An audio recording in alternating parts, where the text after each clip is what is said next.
Trump told people the Democrats had things to answer here. Trump told people that there was a lot of unanswered questions around what happened to Epstein. And it looks like the reason that Donald Trump doesn't want this stuff to come out particularly is because he may be implicated as per the Wall Street Journal article. And Trump is trying to put a lid on something now, make it go away, when he's fired the flames and people genuinely want to find out what they know.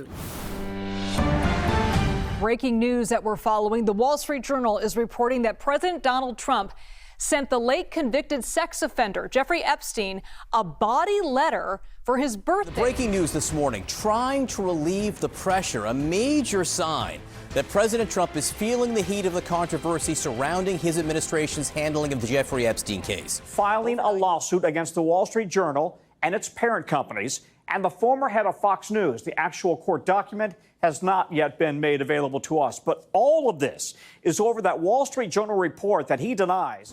Trump is facing fresh scrutiny over his ties, his relationship to Jeffrey Epstein, after the Wall Street Journal broke this story about a birthday card he apparently drew for the convicted paedophile.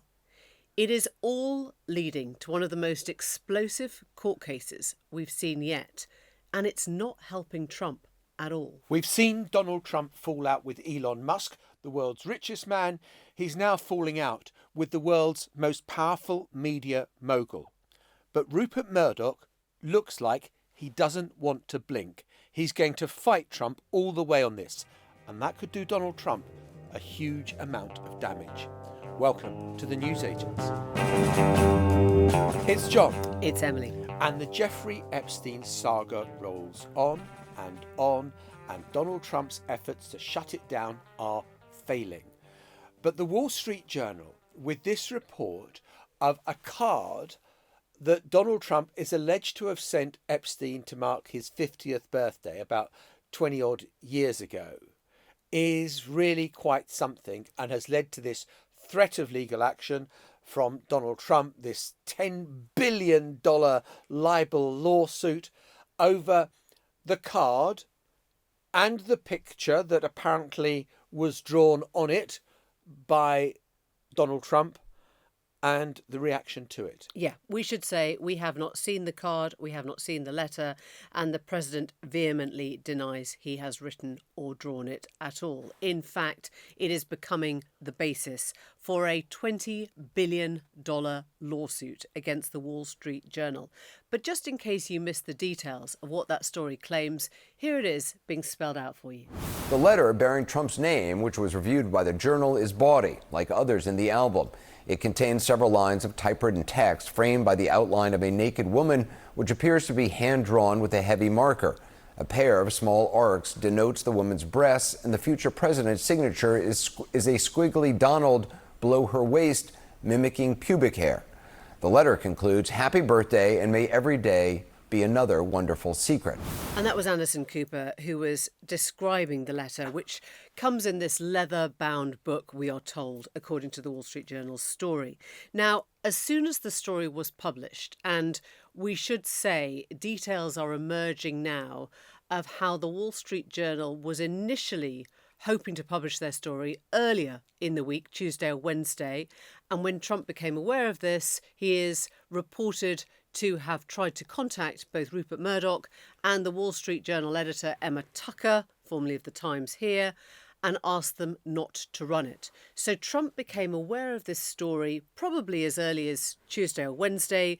It then appeared in the Wall Street Journal on Thursday, and within a day, Trump had called on Pam Bondi, his Attorney General, to release what he's calling all pertinent grand jury testimony subject to court approval. In other words, all the stuff that Trump said didn't need to be released, didn't tell a story, wasn't relevant, when he was telling the world that the Epstein story was sordid and boring and he didn't understand why people were interested in it. But let us just dig into that a little bit because it really is important.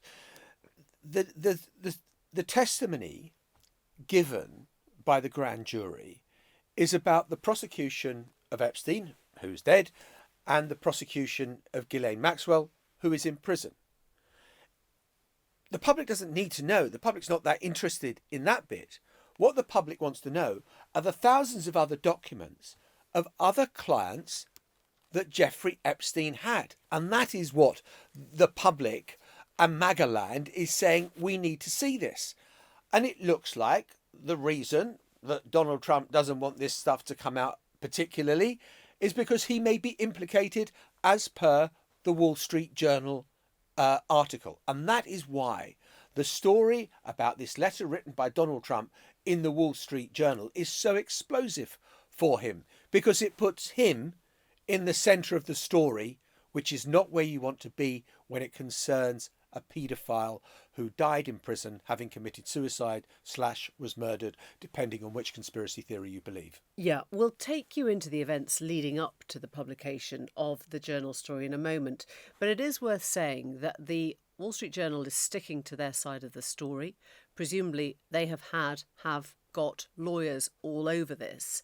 And there is also a world in which if Donald Trump wants to fight this in court, he has to, in some shape or form, give his side of the story, testimony.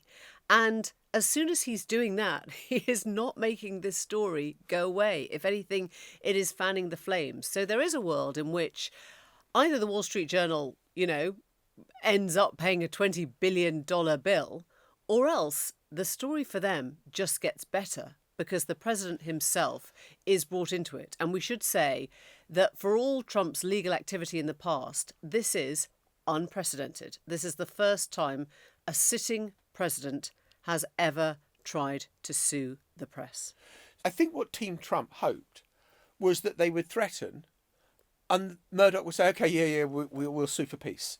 We'll make a payment, we'll do this and get it over and done with, which is what ultimately Murdoch had to do over Fox's reporting about Dominion voting machines, and kind of the delicious irony that maybe Trump should ring up Dominion voting machines to say, how do you best fight Rupert Murdoch? Because they got 780 million out of him, which of course they won't do. And so my enemy's enemy is my friend in that case. I think that, Trump has taken on Murdoch, and Murdoch for the moment doesn't seem to feel that he wants to fold. And he's got experience. I mean, he's a newspaper editor who's been round the block and knows Donald Trump well, and they don't much like each other. But let's go back a moment, because if you're just coming to this story for the first time and you don't really realise how it all got so heated so quickly, we should take you back to the kind of things that Donald Trump was telling his supporters before he got back into office. Lots of questions surrounding Jeffrey Epstein's life and indeed death, which were being whipped up by those around Trump. Trump told people there is a conspiracy here. Trump told people the Democrats had things to answer here. Trump told people that there was a lot of unanswered questions around what happened to Epstein. And sure enough, in February, in other words, 6 weeks after he'd been in power, Pam Bondi, who is his Attorney General, said, she told Fox News, there is a file on my desk about Epstein ready to go. What people understood by that remark at the time, I think it's fair to say, is she had revelations to make. And they now refer to Bondi's binders. In other words, a whole heap of stuff she put together which was meant to be about Epstein, which said absolutely nothing new. Now, she has tied herself to being the person that was going to deliver the answers that surrounded Jeffrey Epstein's prolific paedophilia, all those who hadn't yet been brought to justice around his crimes, and indeed what happened that fatal night in the jail when he is purported to have taken his own life, something that many people still don't believe. She was going to deliver those answers. Just last month, she came out and she said, there's nothing to see here. We got it wrong. There is no client list. There is nothing that leads to other people. There is no smoking gun, no trail. And essentially, the MAGA influencers that bought into this idea they were going to hear everything about Epstein are up in arms. They're furious. They will not go away because they think that stuff is being concealed. And frankly, as the two of us sit here today, we don't know. Part of us thinks, well, there is conspiracy, and there's conspiracy that's been whipped up by Trump. Like, was Jeffrey Epstein a member of Mossad? Was he actually working as a spy? Was he working for the Israeli government? And there's a whole load of sort of, you can find the anti-Semitic tropes on that one if you want to look for them. But also there are genuine questions surrounding what Epstein did, and there are probably other perpetrators or other people that worked alongside him whose names we do not yet know. And these are really valid, valuable questions to be asking. And Trump is trying to put a lid on something now, make it go away, when he's fired the flames and people genuinely want to find out what they know.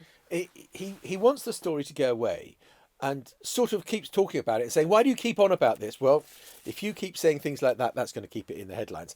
I thought there was an absolute classic of the genre yesterday of the throwing of shiny objects, where Donald Trump... As in dead cats. Yeah, as in dead cats, hoping to get anything that will gather purchase that is a different story in a different direction. So there were stories about Obama and the Russia investigation and how Obama was implicated in spreading falsehood. Well, that didn't kind of get very far. He also put up about, and this is kind of niche for kind of who follow American football, but the Washington Commanders used to be known as the Washington Redskins. For reasons of sensitivity, that name was changed in 2020, and Donald Trump is saying, I will block the funding of a new stadium to be built inside the District of Columbia, inside Washington, if Washington Commanders don't change their name back to the Washington Redskins. Look, this is all really interesting because normally if Trump tells his supporters to look over there, they do. They look, right? If Trump tells you to look at the border, they look at the border. If Trump tells you to look at the Redskins, they'll look at the Redskins. This time, no one is budging from the story itself. And there's some really interesting reporting actually about what's going on in the White House now, according to The Atlantic, which is that Trump feels he has made these people. He has given MAGA influencers their bread and butter, their podcasts or their columns or their ability to kind of go out and spread the MAGA word. And now they are essentially unleashed and they're not doing his bidding anymore. And he feels quite betrayed by this. He told them there was something nefarious about everything around Epstein. And they're saying, yup. And now he's saying, oh, actually, I got that wrong. There's nothing. And they're saying, well, hang on a second. And I guess this starts to open a really interesting door, which is, and obviously it's early days and Trump normally kind of gets the supporter base back. But can you imagine a world in which the MAGA base and Trump and the administration start to actually head off in different ways? And I suppose one of the sort of lower down theories doing the rounds is that there are people now who will step in and take on the Epstein case and shout about the Epstein conspiracy and the scandal because they are envisaging a world where, maybe the Tucker Carlsons, for example, of this world think, oh, there's an opening. Maybe I can get hold of the MAGA base. Maybe I can run in 2028. Maybe the path is clear for a leader who does take this on the nose. Now, the main thing we should say is that there are hundreds, possibly up to 1,000 victims of Epstein. And I think it is absolutely right that the people, the young women, the girls that were involved in his crimes want to get answers to this. So whatever you think about the kind of conspiracies surrounding what Trump has said about Epstein, there is a lot of stuff that just has never been explored and has never been understood and has never been properly answered. And look at Donald Trump's unique selling point when he came into politics for real, when he became a presidential candidate, which was, I am going to drain the swamp. Yeah. I'm going to deal with the deep state, that all these people are self-serving, powerful individuals who always get their way and stay beyond the law. And as the MAGA leader, I am going to bring them all to justice. I'm going to bring them all to their knees. And now he is the one saying, no, there's nothing to see here. We'll move on. And the White House is trying to frame this as just a beltway story. i.e. only concerns Washington reporters are the only people who are talking about this issue.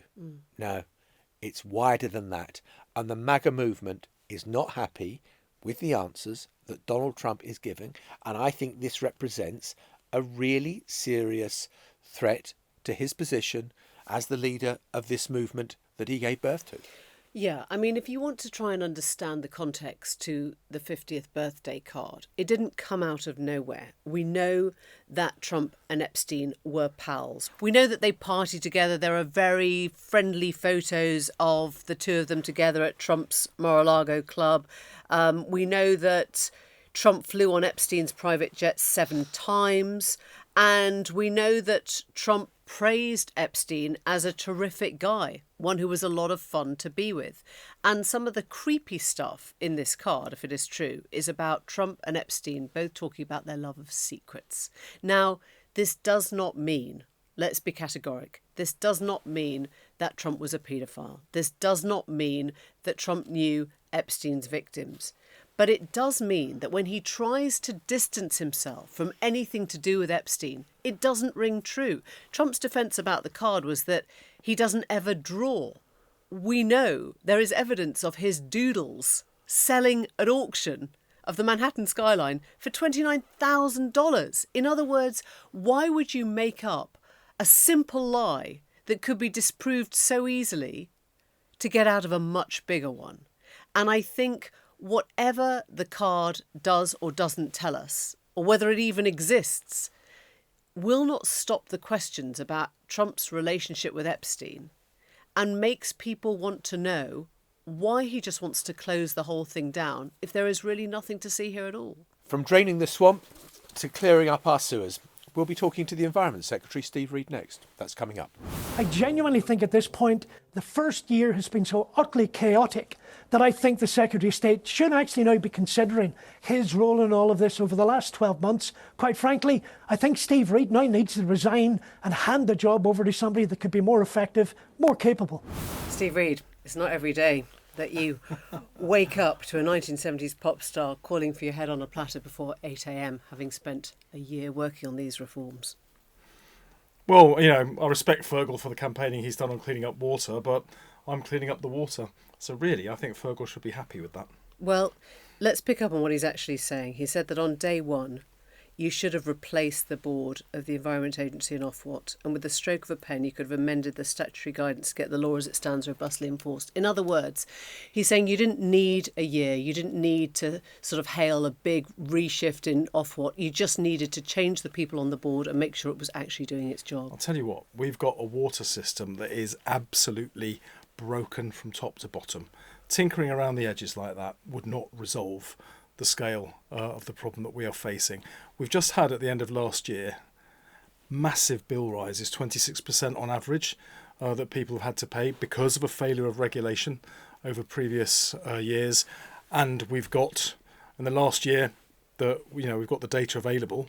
Last year, record levels of sewage pollution in our rivers and our lakes and our seas, poisoning wildlife why that is that living tinkering? in there. I mean, why is just getting the law as it stands robustly enforced? Because the scale of what had happened is what contributed to that. This is a sector that needs change from top to bottom, and I'm afraid that isn't the work of one evening. That is the work of a lot of consideration.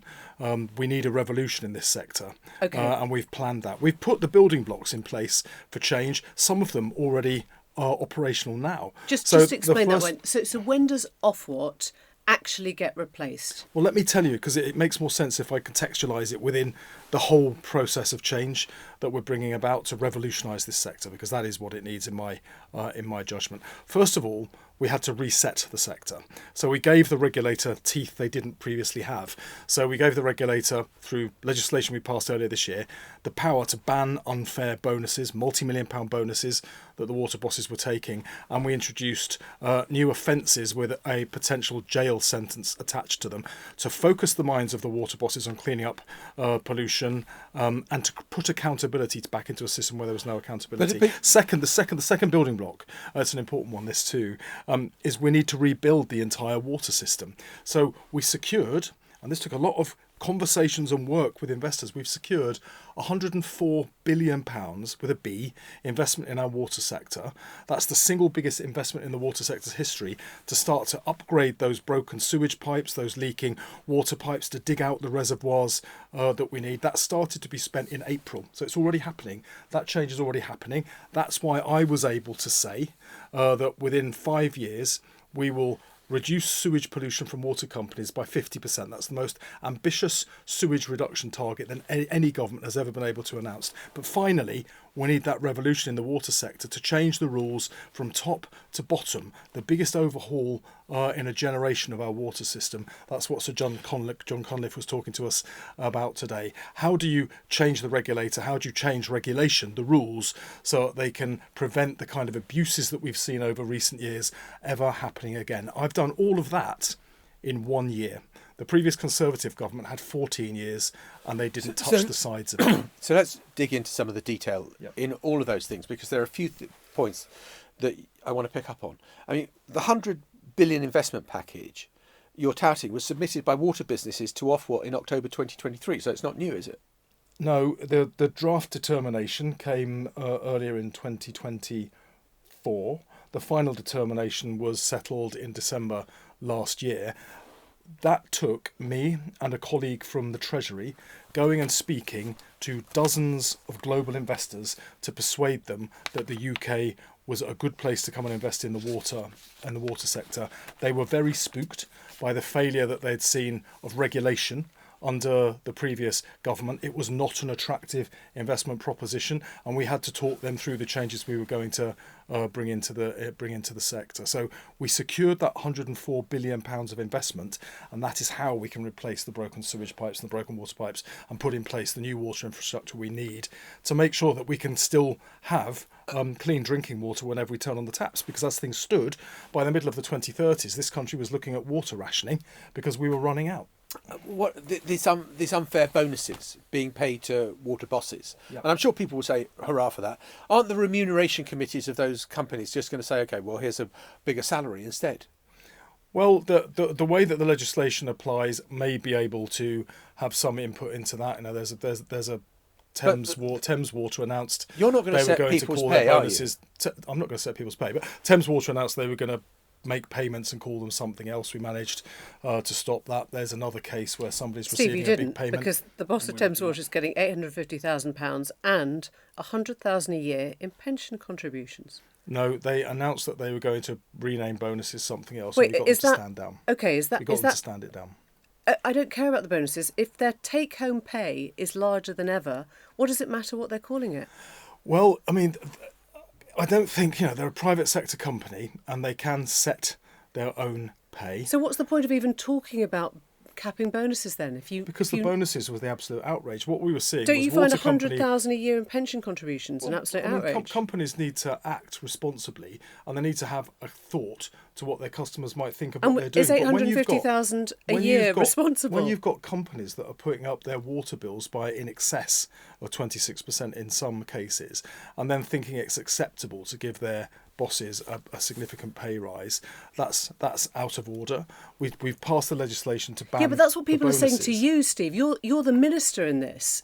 People are saying to you it is unacceptable that water bosses are getting that much. People are saying to you it's unacceptable to have £100,000 a year pension contribution. You can't just say it back to them. You've got to be the one acting on it. Yeah, but you get into a very difficult place if the government's going to start regulate on pay in private sector. Well, don't talk about their salaries then. You can't just say it's outrageous and not do anything about it. We did. We banned the payment of the multi-million bonuses, that was the aspect of it that the public found most offensive, because in the public mind, and they're quite right, you get a bonus for doing well in your job. Yet here we had individuals getting paid multi-million pound bonuses what do you get for overseeing catastrophic levels of So what's pollution. the salary for then? £850,000 for dropping pollution in the rivers. What's that for? I'm not happy with that as well, but I'm also not happy that government should start regulating people's pay.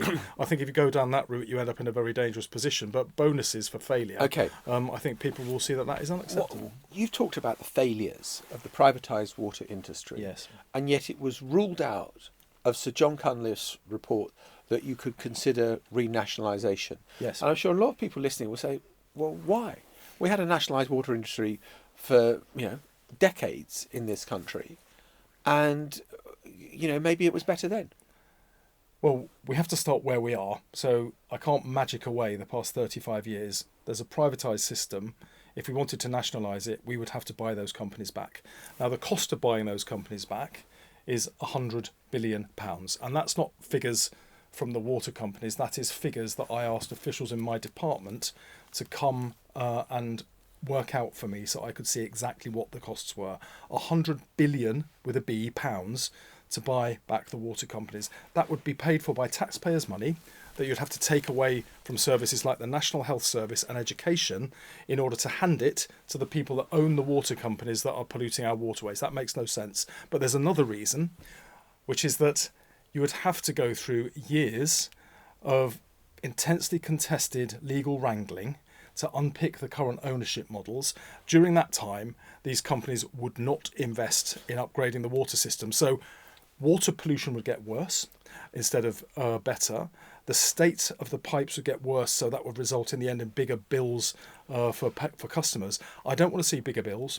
I don't want to see pollution getting worse, and I don't want to see the National Health Service stripped of funding to hand it to the owners of water bosses. But even after that, we know that nationalisation isn't the solution. So we could do all that and it still wouldn't work, because you just have to look north of the border where Scotland has a nationalised water company and pollution there is worse than in England. So you do all that for no benefit. I'm focused on sorting this problem out.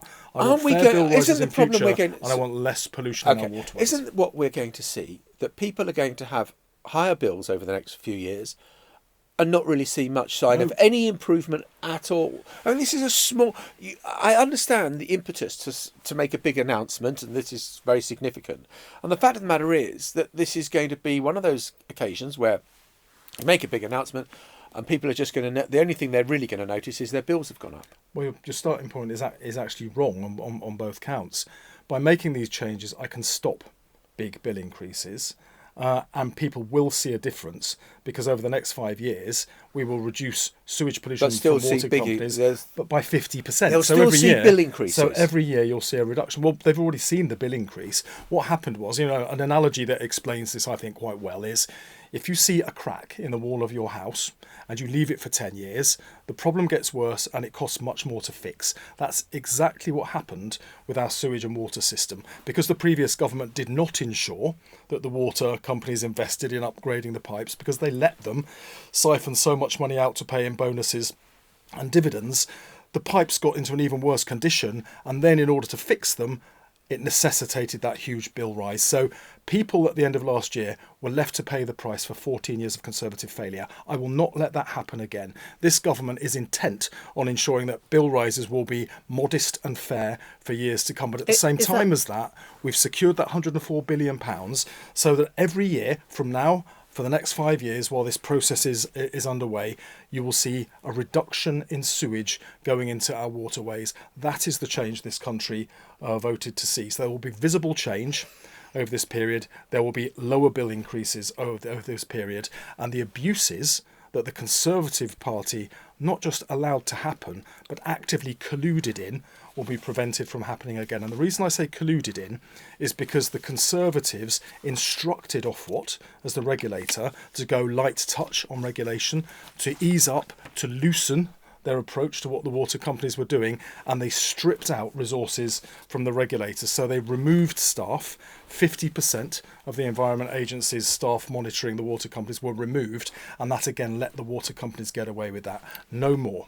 Do you think we're changing the system from top to bottom? Do you think, Steve, that the public will consider a 36% hike in water bills over the next 5 years modest and reasonable? They've already had the hike. And it's not modest, and it's not reasonable. It's outrageous, and it's but unacceptable. It could be 36% in the next 5 years. It won't be. We've already seen. Well, you've just capped it at 36, so it could be anywhere up to 36. We've just seen the big bill. We've just seen the big bill rise. I'm changing the rules, so what led to that cannot happen again. We are intent on keeping bill rises down to a fair and modest level. Just tell us what that is then. What is the fair and modest level if it's not up to 36%? Well, I don't know what inflation is going to be for each of the next few years, but it will be a fair and modest level. That the point of these reforms is you don't let If you let the pipes crumble away, Of so course. you can no longer I'm just just asking you to put a upgrade number on it, them, that's you have all. to replace them. It costs a lot more. We're putting changes in so the water companies can't get away. I think over £80 billion they paid out in dividends to their shareholders. That money, a very large proportion of that money, should have gone on upgrading the water pipes. Then there would have never been the need for this sudden increase in bills. Yeah. The new model of regulation we're bringing in, it's why I call it a revolution, will turn around the system entirely. In future, the water companies will be monitored to make sure they are investing appropriately in upgrading the pipes and the sewage system and the reservoirs that we need to keep ourselves safe, secure and reduce pollution. But it also keeps bills down. If the previous government had done this 14 years ago, we would not be in the state we're in today. Steve Reed, grateful to you. Thank you very much. My indeed. pleasure. Good Thanks to see very you. much indeed. Thanks for coming in. We have known for many years that the king talks fondly to his plants. What was revealed this weekend by, I have to say, one of Britain's possibly most leading investigative journalists, Gabriel Pogrund, in the Sunday Times, was his demands for his actual gardeners, which is breathtaking. Yeah, it seems that whilst the king may speak kindly to his plants, he speaks less kindly to his gardeners, and that they've all been quitting left, right and centre. And years ago, when I was an ambassador for the Prince's Trust, I went and had lunch at Highgrove and was shown round the gardens by then Prince Charles, and very proud of those gardens he is too. But apparently a bit of an old so-and-so when it comes to dealing with the staff. Yeah, I love the fact, I mean, the thing we can't get our head round is what Gabriel Pogrund is doing on this particular story, because he is phenomenal at sort of political scoops and the rest of it. But his latest one says that Charles has lost 11 out of 12 of his garden staff in the last 3 years, including 2 head gardeners who quit within a year. And the monarch said of one of the workers, "Do not put that man in front of me again." In other words, he takes again his gardeners if they do the wrong thing. Well, he takes against leaky pens. We know that when at the coronation, and he takes again his gardeners, it seems. Yeah, at one point, half of the staff were on the minimum wage. I think the fact that it says at one point means that he's kind of got wind of that and upped the fees. But yeah, interesting to know that whatever you're doing in the gardens of Highgrove, it is probably not for money. We'll see you tomorrow. Bye-bye. Bye for now. The Newsagents. This is a Global Player original podcast.